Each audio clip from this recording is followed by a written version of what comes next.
This is Lew.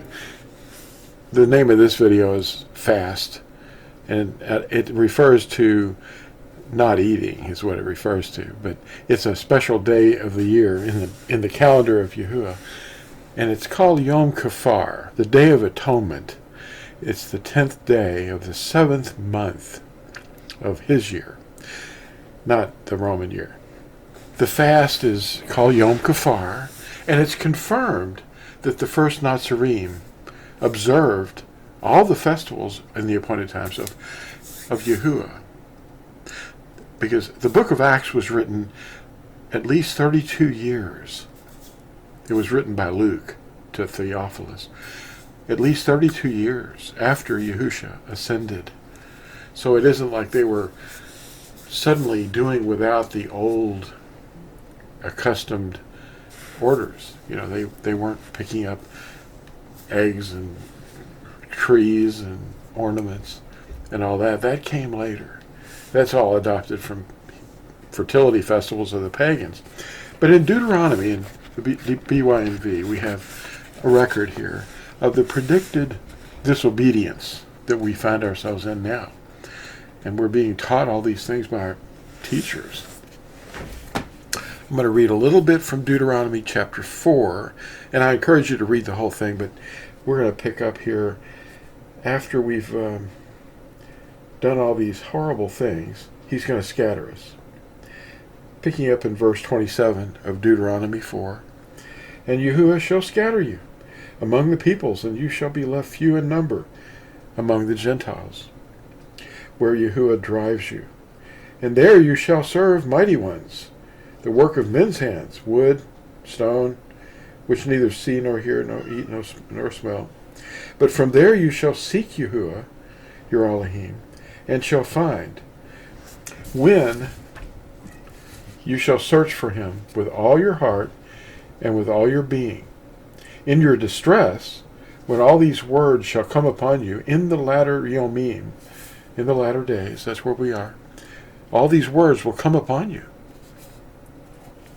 Then you shall return to Yahuwah, your Elohim, and obey his voice. For Yahuwah, your Elohim, is a compassionate all. He does not forsake you, nor destroy you, nor forget the covenant of your fathers, which he swore to them." He's going to remember his covenant. Did the first Natsarim observe the annual appointed times? This is the gate stone in Los Lunas, where Israelites, tribes of Israel, wrote the commandments, the 10 words. That's the 10 commandments. And I've got a book here called Sunday Origins. Constantine did a job on it. And Eusebius, who was Eusebius of Caesarea, was a historian that wrote about Constantine and the things he did. And of course, he said the transference of the duties from the Sabbath or Shabbat to Sunday was the work of Constantine. It's very apparent. And he wrote these words. This is a translation, of course. "The circus father, Eusebius of Caesarea, is called the father of circus history."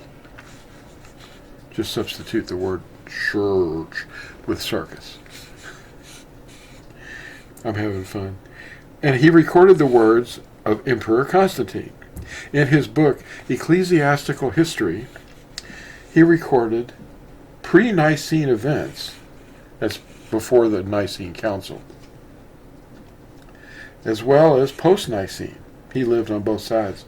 See, that was in the year 325 CE. In his Ecclesiastical History, that's what it's called. And he related to the Sunday discussion. We read from his work entitled Commentary on the Psalms.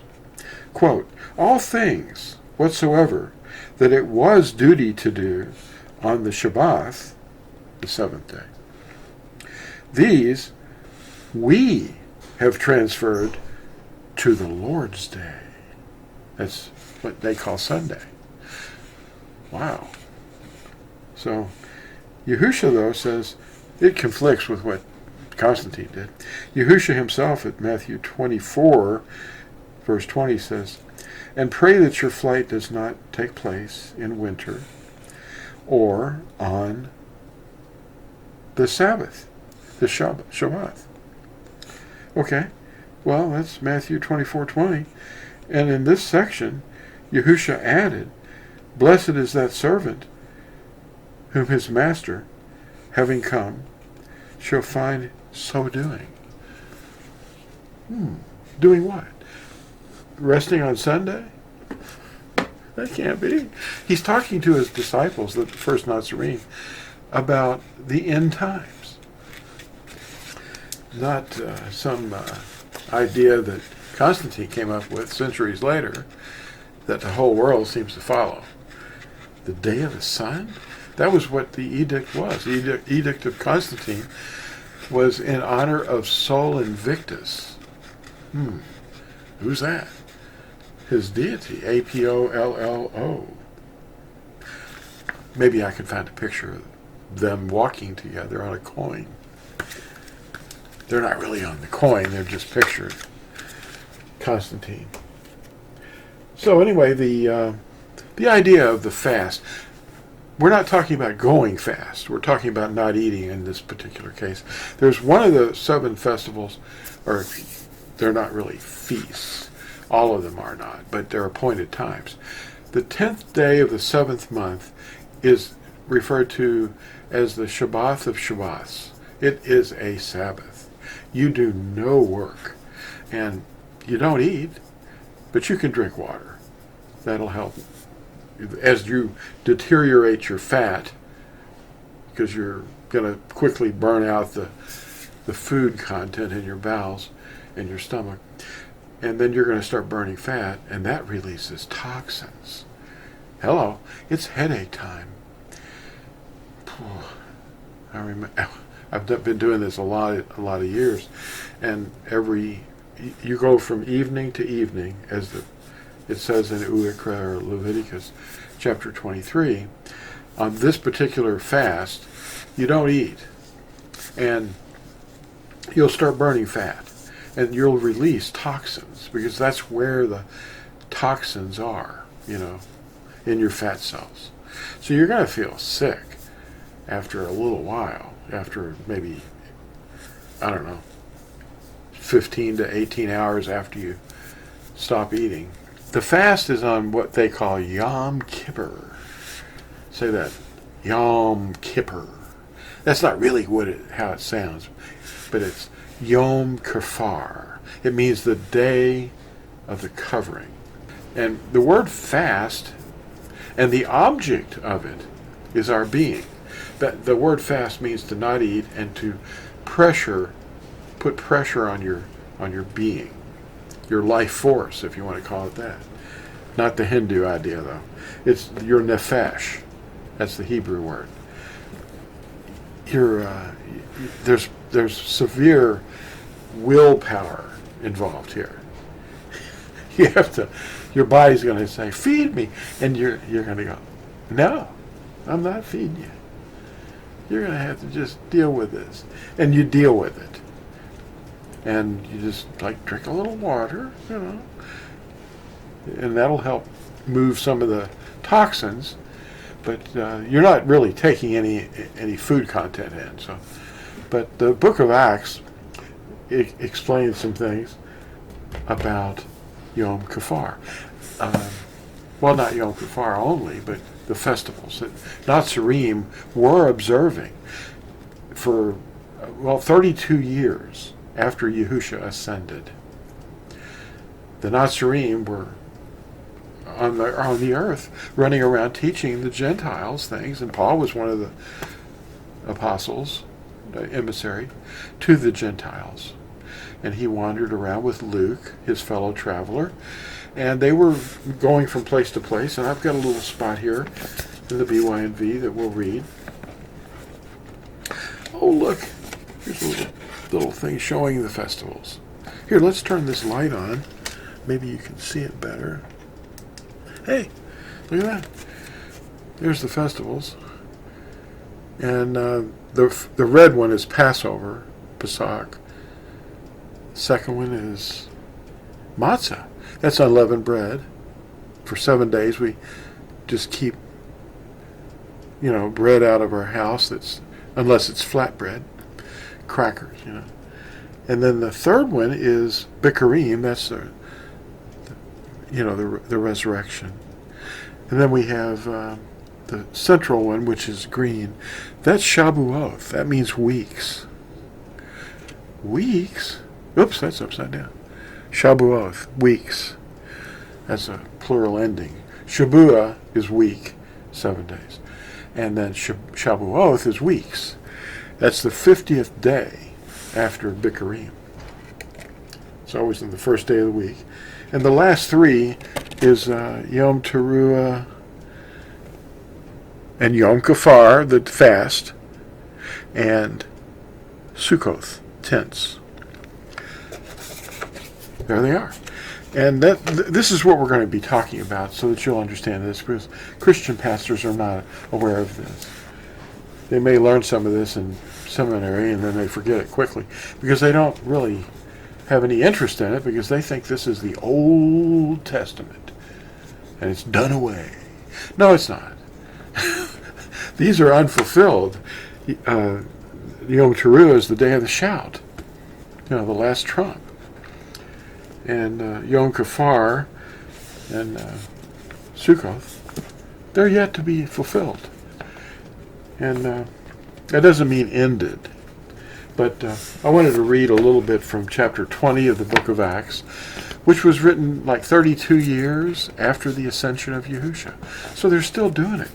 Anyway, chapter 20, Paul and obviously Luke, who wrote this, are running around different cities, and it says, we sailed away from Philippi after the days of unleavened bread. That's matzah. That's on this card I just showed you. And came to them, these are the elders that they're visiting at Troas, in 5 yomim, in 5 days. It took them 5 days. And we stayed there 7 days, 7 yomim. Now, this is a statement, and this is verse 7. And on the first of the Shabbats, it doesn't really say on one of the Sabbaths. It says on the first of the Shabbats. That is, in the count from the Bikurim, the first fruits, to Shabuoth. And he mentions it later in the chapter, or this chapter. He's not just on a random Sabbath day. This is the first of the Shabbats. That is the count to Shabuoth after first fruits. Why are they talking about all this? Because they observed it. The Christians did not adopt this. They adopted Constantine's patterns from the heathen. It says on the first of the Shabbats in the count from first fruits to Shabuoth, the Talmudim, that's the disciples, having gathered together to break bread, that is to have a little meal, Paul intended to depart the next Yom, the next day. And he was reasoning with them and was extending the word, his teachings, until midnight. He wasn't there all day, but they assembled after dark, after, everybody was free to come out and meet. The meeting began at sunset. Anyway, it's picking up at verse 8, it says, and there were many lamps in the upper room where they were assembled. And a certain young man by the name of Eutychus was sitting in the window, being overpowered by a deep sleep. As Paul kept on reasoning, he was overcome with sleep and fell down from the 3rd level and was picked up dead. And Paul, having gone down, fell on him and embraced him and said, do not be upset, for his life is in him. And then going up again, and having broken bread with them and eaten, he talked a long time, even till daybreak, and so went forth. See, he was in a hurry to leave that morning because he was on a journey. Okay, so they're moving around, and here's the interesting thing that I mentioned earlier about one of the appointed times. Beginning at chapter 20, verse 16, for Paul had decided to sail past Ephesus so that he might lose no time in Asia, for he was hurrying to be at Jerusalem, if possible, on the Yom of the Festival of Weeks. Well, that's Shavuot. He was hurrying to be there because it was while the temple was standing, it was important. See, the temple was still standing, so he had to obey the commandment and show up. And so, it goes on. Read the whole chapter, though. That's interesting. They were observing the commandments and keeping the weekly Shabbaths, Shabbathoth, and they were keeping the annual appointments also. Now, Yom Kippur, or Yom Kippur, the Day of the Covering, or the Day of Atonement, is what it's about. The book of Acts, it confirms it right there at Acts 27, verse 9. There was some rough weather after the days of, atonement. After Yom Kippur had passed, the fast was already over. The weather on the Mediterranean was getting really rough. And that's what Acts 27, verse 9 mentions. It mentions the fast. Why are we not doing that? Well, some of us are beginning to. Some of us have been doing it for decades, just suddenly here in the last days. Because Deuteronomy 4 said, when all these words come upon you in the last days, you will obey. And that's what we're seeing happening. The book of Acts was recorded by Paul's fellow traveler, Luke. He addressed it to a man named Theophilus. Luke was a fellow traveling companion of Paul. At Acts 27, verse 9, Luke describes the rougher weather on the sea after the time of the fast late in the year. The Day of Atonement is on the 10th day of the 7th month of Yahuwah's year. The world uses a completely different calendar and follows the adopted fertility customs of sun worshippers. So the average Christian has no idea what the text is referring to at Acts 27, verse 9.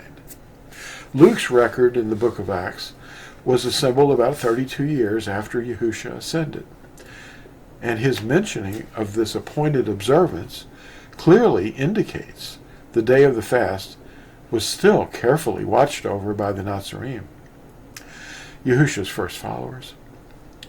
It was Emperor Constantine who forbade the Torah observances for Christians in his contempt for the Yahudim and their deity, their Yahuwah. He had no interest in Yahuwah. And made the first day of the week the official day of rest in honor of Sol Invictus, the unconquerable sun. They called him Apollo. I'll try to get a picture of a coin that Constantine minted.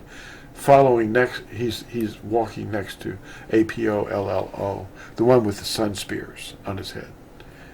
For more details about Constantine and his influences on the development of Christianity, read about the Edict of Constantine and Constantine's Creed. Yahuwah prescribed the weekly day of rest, as well as his annual appointed times. The fast is explained in detail in these scripture references. Uikra, or Leviticus, chapter 23, verses 26 through 32, and Bamidbar, that's Numbers, chapter 29, verses 7 through 11.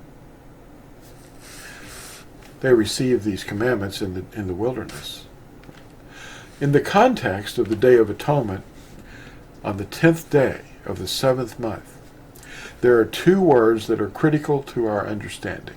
One is Ananek, that's H6037, the Hebrew word. And it's a verb. And it means to humble, to fast, to afflict, to subdue, to torment, to oppress, subjugate, control, or triumph over. That's the word fast in Hebrew. You're doing without food for 24 hours. From evening to evening on the 10th day of the 7th month. And it begins on the 9th at evening and extends to the 10th at evening. It even says that in the text at Leviticus, or Uekra. Now the other word is nephesh, and the object of what the fast is about. Your nephesh is being afflicted, your life essence, the thing that you're conscious of. It controls your flesh, and it's either in control or it's being controlled. If your spirit, which is the nephesh, the breath that is in you that makes you alive, if it's in control of your flesh, then this is the thing that's obeying. Your flesh does not want this to happen. But your flesh wants to be in charge. But nephesh is the Hebrew word H5315, and it's a noun. And it is your being, your creature, your life breath. It also refers to desire, appetite, or the person. Not the flesh part, but the inside part that's controlling the machine. It's the ghost in the machine. The ghost in the machine. In the 7th month, from the 9th day at evening to the 10th day at evening, we are to afflict Enanek, our beings, our nephesh. In the Day of Atonement, Yom Kippur, that's when we do it. Baruch haba b'shem Yahuwah. Blessed is the one coming in the name of Yahuwah. And join Natsarim Life and watch Mark August every Shabbat. And we'll see you in the next video. Thanks for watching. Bye.